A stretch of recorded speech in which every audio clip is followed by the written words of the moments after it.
All right, so today, ladies and gentlemen, we are going to be checking out a video of a restaurant, get this, a restaurant that has a reputation as being one of the most fattening, one of the most unhealthy restaurants to ever exist. Customers have actually had a heart attack in this restaurant. The food is so unhealthy and so fattening, far worse than McDonald's. Most restaurants, having 3 customers suffer heart attacks after eating at the establishment would be a source of great concern and shame, something to be minimized and explained away.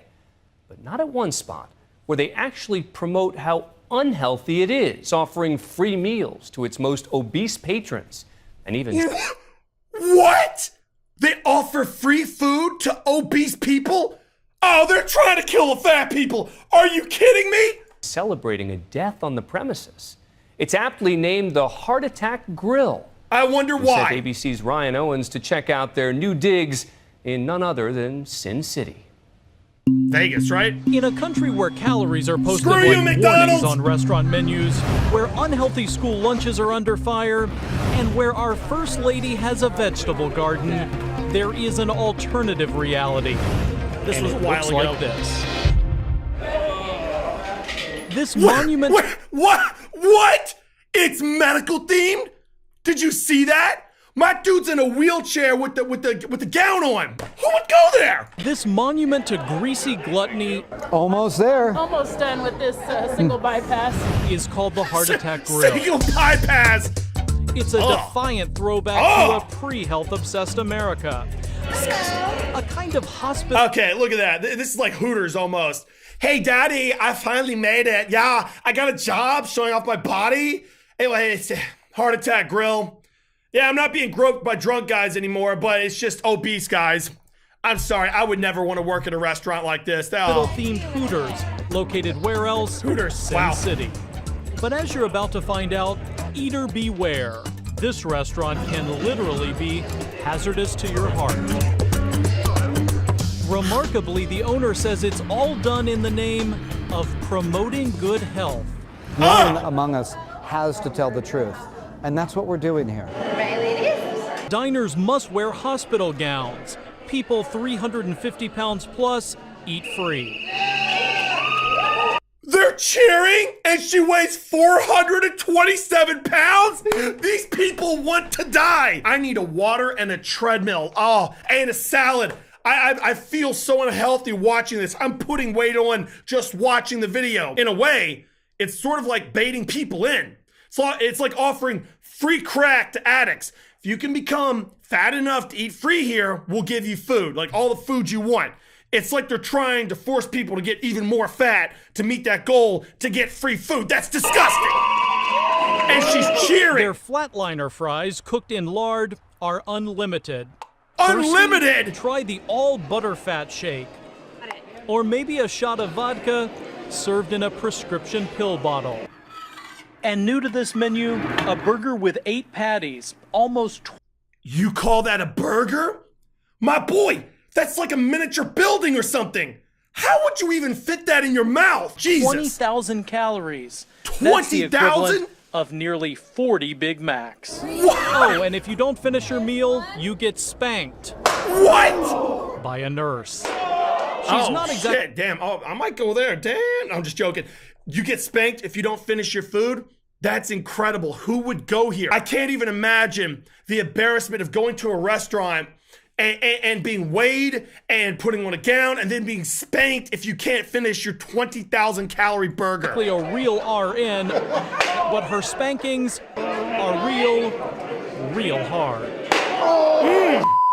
The restaurant and all of its repulsive excess seems right at home among the tourist traps in downtown Las Vegas.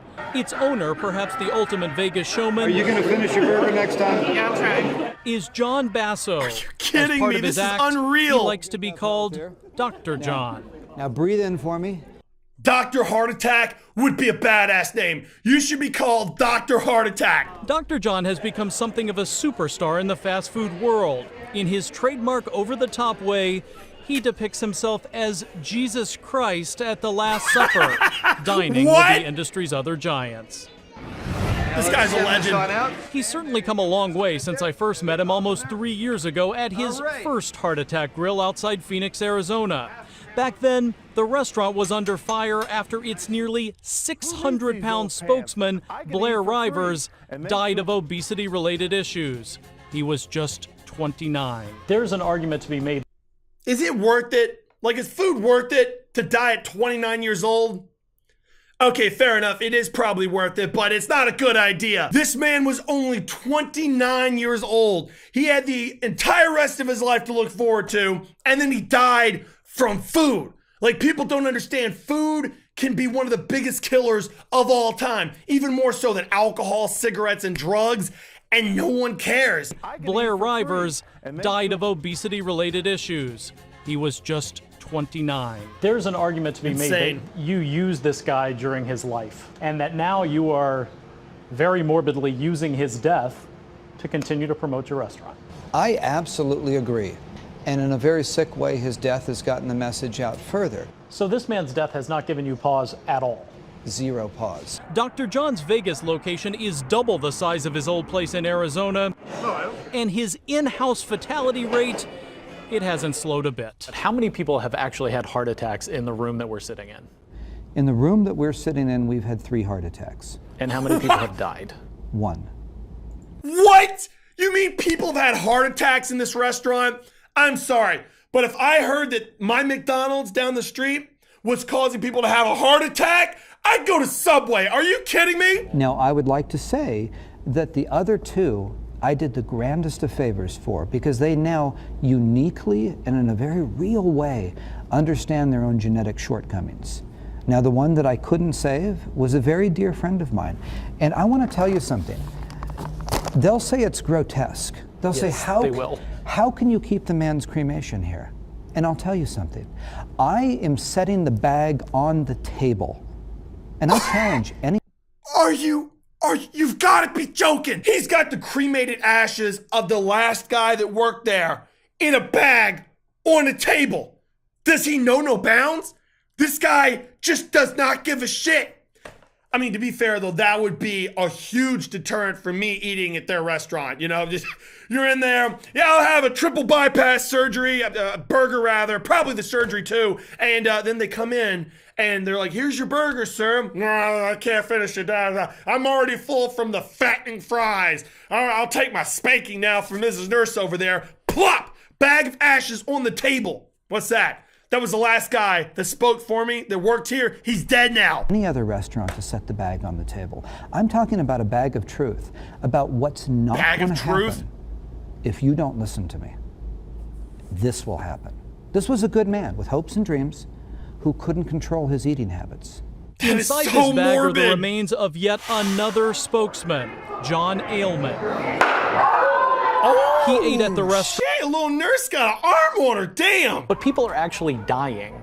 So that's kind of where the gig has to stop. What do you say? People are dying. People will continue to die. Can they just stop, pause, and reflect upon the food for thought that I'm selling? It's not hamburgers, it's not t-shirts, it's not french fries. I'm selling you food for thought and a good laugh. Let's all have a good time. But let's really digest this. Let's think a bit. Or we're going to end up exactly like my friend in the bag. Digest, food for thought. Until then, Dr. John is the first to admit heart attacks are part of his business model. When there are lights and sirens outside and they're bringing some person out on a gurney, you're basically in the back room counting money at that point. Absolutely. Was that heart attack good? This guy is so morbid. He's got the ashes of a dead man. He's counting money after a heart attack. I can't tell if he's a genius that will literally scare people away from unhealthy food, or if he just realizes that death pays, you know? Like, obesity is going to pay the bills. I don't know what to think of this guy. He's clearly cold. Like, he's an ice cube. He does not care at all. Business, did that heart attack pad my wallet with money? Absolutely. Did I enjoy that? Absolutely. I'm a businessman first and foremost. Let's be clear about something. I'm not peddling hamburgers to small children without parental guidance. These are adults purchasing a legal substance from me. I want one. I know I've paused a lot, but that's very creative language. A legal substance. Weed, I don't think has ever killed anyone illegal. Steroids, which people use to enhance their athletic abilities, get stronger and healthier, and I don't think anyone has ever died from that, at least not directly, that's illegal. There's so many things that are perfectly fine that are illegal, yet this, one of the biggest killers in America, legal. It's amazing. And only one thing. I want my message out there loud and clear. I am a believer that when people hear my message, the net health benefit to society is incredibly good. He recently hired a very short nurse who speeds Midget. around in a mini ambulance delivering beers. No way. Has its perks. Mike's my hero. He also found a new spokesman for the restaurant. 460-pound Mike Lee just suffered his first heart attack, but he's still alive and shilling. You mean you just suffered a heart attack and you're going to become a spokesman for a restaurant where the last guy just died and his ash is in a bag? Are you kidding me? I'm sorry, at this point, these type of people, they don't even want to be alive. Let's just be honest. How you doing on the program, Mike? Great. And while people keep dying, the Heart Attack Grill keeps thriving. We've both doubled. You see the way this bitch is over here with the little dainty fingers putting one little French fry in? Please! I know when you're by yourself, you wad all your food up into a ball and then shove it down your throat. Keeps thriving. We've both doubled in terms of money, in terms of square footage, but we've exponentially grown when you want to talk about extending the message. Dr. John hopes to continue to grow and expand his morbid message to an even bigger audience, perhaps in a city near you. That little kid is gonna put that enormous burger down his throat. I don't think so. You're gonna choke and die. That'll be fatality number 3 in the restaurant. Hopefully you guys enjoyed the video. Listen, just eat responsibly, eat clean, eat healthy. You can make great tasting burgers and French fries that aren't loaded with all that crap in it, you know? So just try and eat clean and stay away from fast food. It's not worth dying at a young age to have a few Big Macs. The thing is though, healthy food is so much better tasting than trash food. Like, I'm not even kidding. You have a healthy meal, you feel great, your body's happy, you're happy. You have McDonald's, you're hungry 5 minutes later and feel like garbage all day. So, I don't know. Would you eat there or not? Would you get spanked for not finishing your meal? Weird concept. I don't know if he's going to get the message across necessarily doing this. I feel like a lot of the people that go here and buy food are just the type of people that are easily entertained. Oh, girls, spankings, free food, let's go. They're not actually thinking about this as a message, you know what I'm saying? So, who knows? Anyway, hopefully you guys enjoyed the video. Eat clean and peace out.